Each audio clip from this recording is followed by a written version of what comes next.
So today we'll look at a very interesting magical example of how Photoshop content aware fill works. So these are my rooftop session images from today, and like we discussed in an earlier video where you have the subject right at the edge of a frame and where it did not work, this particular image from today is what I would like to get into. I've already made all the adjustments. Let me just switch this off. Okay, so we are missing just the feather tip here, and if I do a crop or shortcut, I would definitely want to straighten this, and that crops off a bit more here. Ideally I would like to restore it to the full feather, but without doing much. So let's just undo this and escape out of the crop. Command E to take it into Photoshop, and it will happen sometime today.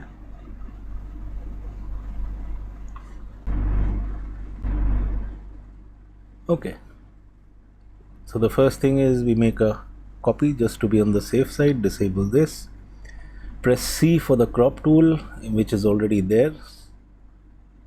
That is why we had these borders. Make sure content aware is on.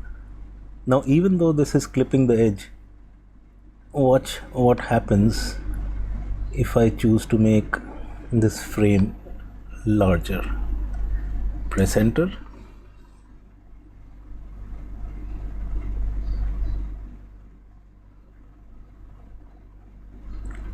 So now we can wait and watch for the magic of content aware fills.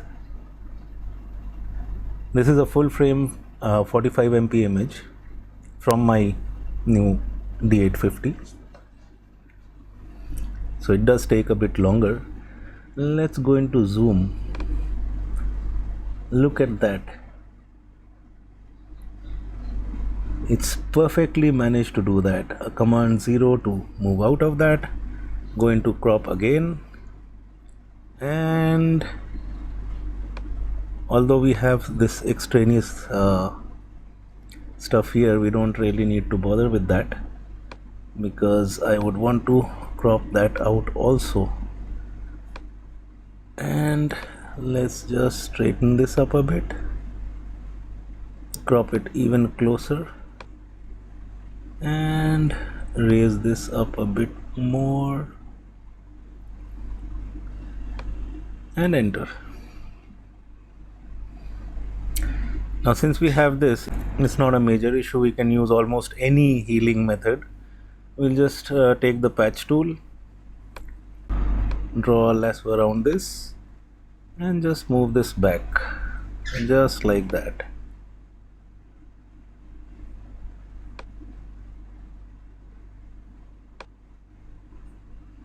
And there it is.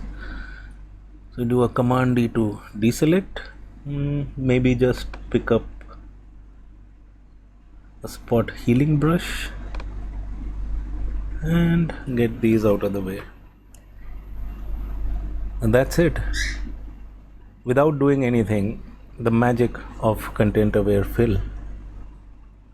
Now, since I can repeat this anytime I want, let's try doing a command shift S. Save, and we select zip in both these cases. Press OK and OK, and it's still saving and saving. Finally done.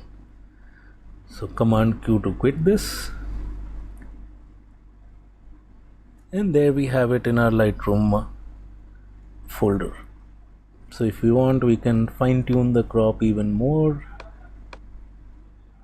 If you want to readjust anything, you'll have to go back into Photoshop.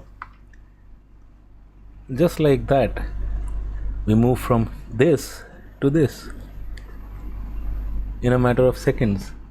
That's magic to me.